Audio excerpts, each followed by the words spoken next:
Part of what makes cinema so brilliant across the board is the multitude of iconic antagonists it has served up over the decades. And while another element of delight is seeing an ominous, eyeball-popping WTF reveal of a villain, there have been occasions when those shock reveals were actually teased to audiences way earlier than they thought, or even where the seeds for a sinister swerve had been planted long before the film that we were watching. So with all that in mind, I'm Gareth, you are watching What Culture, and here are 10 movie villains secretly introduced way earlier than you realise.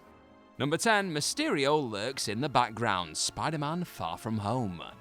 The first time that Quentin Beck, aka Mysterio, turns up in Spider-Man Far From Home, he's positioned as a superhero from an alternative Earth. Acting as a mentor to young Peter Parker, Beck manages to wangle himself custody of Tony Stark's swanky Edith tech, before the reveal is eventually made that Mysterio is a disgruntled former Stark employee who would embrace the dark side. Now, while that first appearance of Mysterio is as one of the good guys, attentive viewers may have managed to spot that this rogue actually makes his presence known earlier than we all thought. As Tom Holland's Peter does his best to try and enjoy his school vacation to Venice, Jake Gyllenhaal's Beck can be seen passing by old Webhead, casually keeping tabs on Parker while acting as nothing more than just a background face in a crowd. If you go back to watch those scenes of Peter Parker exploring some of the sights offered up by the famed Italian city, you can actually see Quentin Beck at several points, all before these two would formally meet. And obviously way before the Far From Home narrative showed Beck's true motivation, he had his eyes on Parker all along. Number 9, Kaiser Soze was revealed instantly, The Usual Suspects. The Usual Suspects is one of the very best pictures of the 90s, with this tense, taut thriller keeping audiences on the edge of their seats throughout its 160-minute runtime. Told in flashback fashion, this 1995 movie centers on a group of 5 criminals working for the mysterious Kaiser Soze. As revealed early on, only one of these criminals, Kevin Spacey's feeble verbal Kint, survived a bloody massacre that left his colleagues and a whole bunch of others dead at the behest of Kaiser. Brimming with plentiful twists, turns, and clever misdirection, the big question looming large over The Usual Suspects is just who exactly is Kaiser Soze? Of course, in brilliant fashion, the final few minutes of the film see it revealed that Verbal has actually been fooling everybody all along, and he is the mastermind behind all of what we've seen play out. But that huge shocker was actually there for all to see from the moment Kint is first introduced. Well, if you speak Turkish, that is. The name Kaiser Soze was inspired by the Turkish word Soze Bogmak. I think that's how you say it, which when translated into English reads drown in words, as in talks too much or to be too verbal. So rather than waiting for the end of the movie to find out who the villain of The Usual Suspects is, those fluent in Turkish realized who the big bad was as soon as Verbal Kint is introduced during the film's opening minutes. It was all there in the name. But yeah, if you didn't understand Turkish or speak Turkish, that was quite the shocking reveal, wasn't it, in The Usual Suspects? And speaking of those kind of big reveals, I want to know right now, what do you think is the most shocking reveal in movie history? Let me know in the comments right down below. Number 8, Valak's name had been seen throughout The Conjuring 2.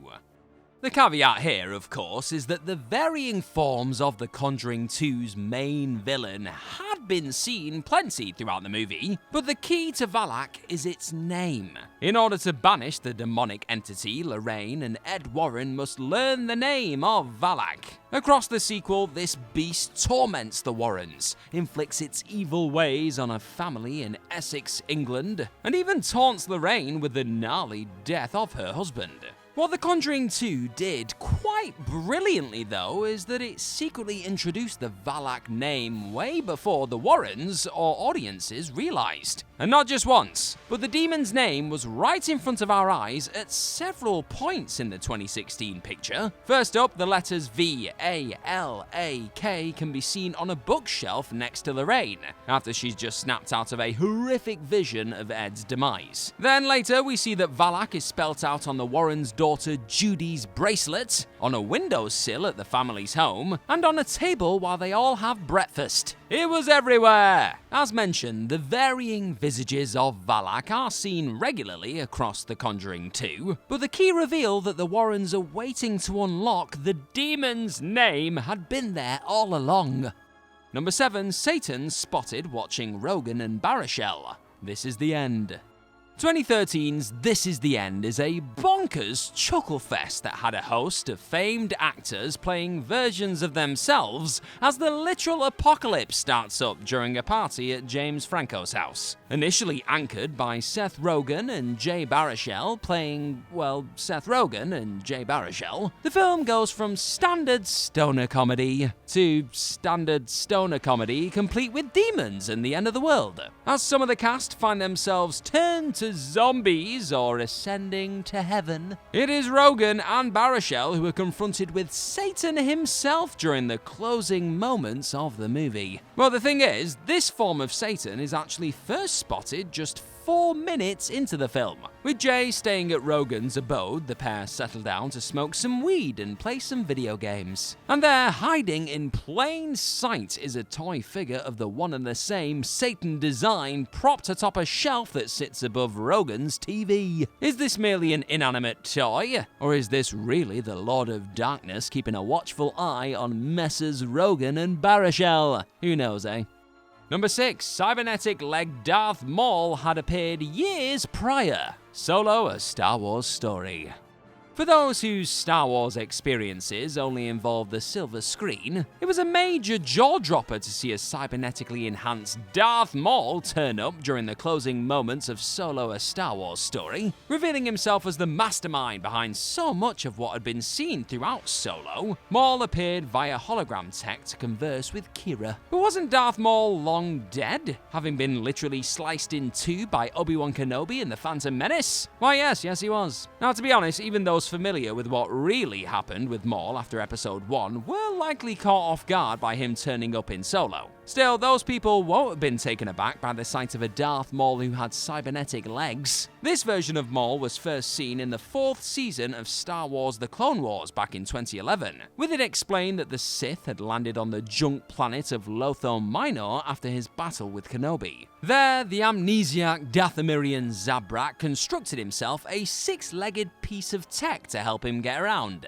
before his brother Savage Opress finds him, restores his memories, and gives him 2 robotic legs. What a guy. So while seeing Darth Maul alive and well in Solo: A Star Wars Story in 2018 was a massive shock for so many, this villain's survival had already been explored 7 years prior on the small screen. Oh, and if you've not watched Clone Wars yet and you really love yourself some Star Wars, then what are we doing? Go and treat yourself. And then while you're at it, go and treat yourself to What Culture Star Wars too. It's a good time. Speaking of good times, if you're having a good time watching this What Culture video right here, then click on that subscribe button right down below and you will get even more of these wonderful What Culture videos each and every day.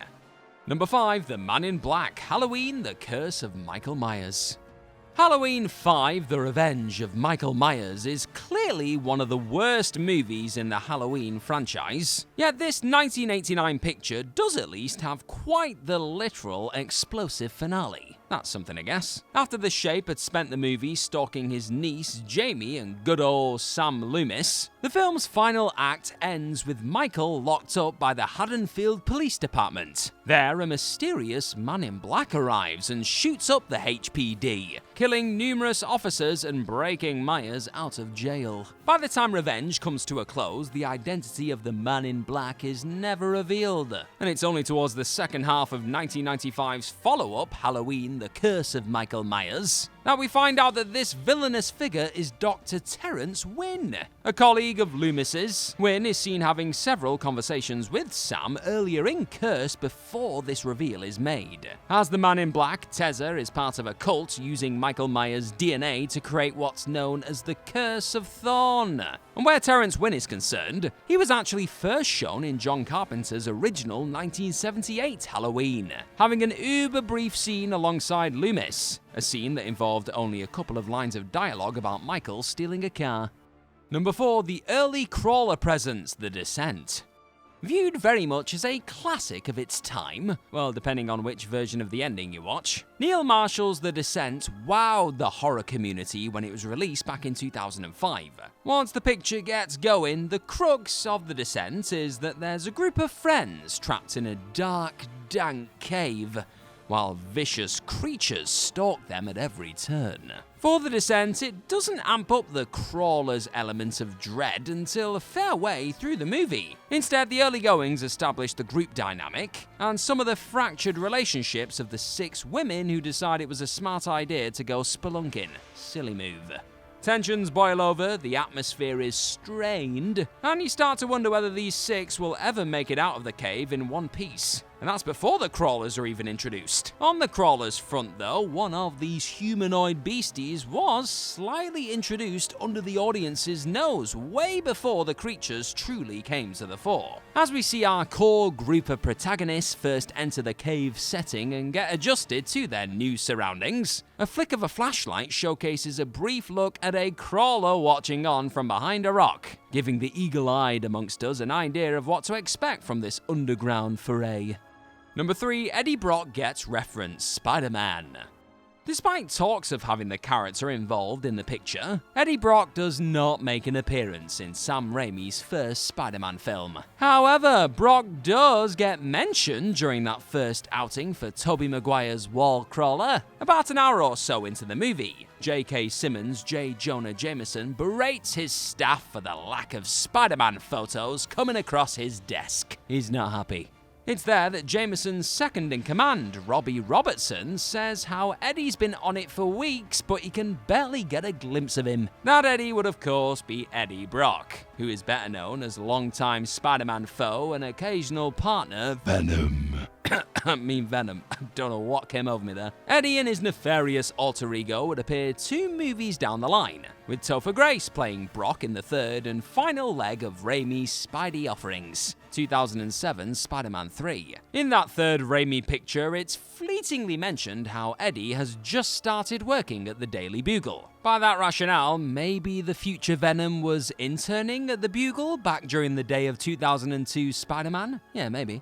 Plans were at one point afoot for a Spider-Man 4 and possibly a 5th film, but the so-so response to that third picture meant those plans were axed in favour of Sony rebooting the Webhead property, with Andrew Garfield in the saddle for the Amazing Spider-Man.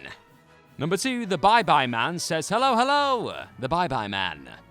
In 2017's The Bye-Bye Man, Doug Jones' titular villain does not make an appearance until the second half of the movie. Well, that's if you believe the main narrative of the picture. You see, the nefarious Bye-Bye Man can be seen extremely briefly during the opening moments of the film, due to a good chunk of the Bye-Bye Man hammering home the don't say it, don't think it mantra of certain characters. The central rogue is teased without being outright mentioned, as supernatural chicanery begins to take place. However, an early scene where young Alice is taking a stroll through her uncle's new house actually gives audiences a look at the Bye-Bye Man way before you likely imagined. The camera never calls particular attention to it, but as Alice passes a bedroom mirror, the sinister figure of Jones' character can be glimpsed hiding in plain sight. Continuing the Bye-Bye Man's penchant for mirror scares, the film would incorporate something not entirely dissimilar later on too. And number 1, Captain America Civil War's biggest revelation. Now, this wasn't the reveal of a villain per se, but more the reveal of a huge revelation that would, in Tony Stark's eyes, position Bucky Barnes as the villain of Stark's story. Captain America Civil War's main premise is the Avengers being divided right down the middle, with Iron Man leading the charge for superhero registration, while Cap and his crew oppose this. But to really cause friction between these two factions, it's revealed that Bucky was the one responsible for killing Stark's parents.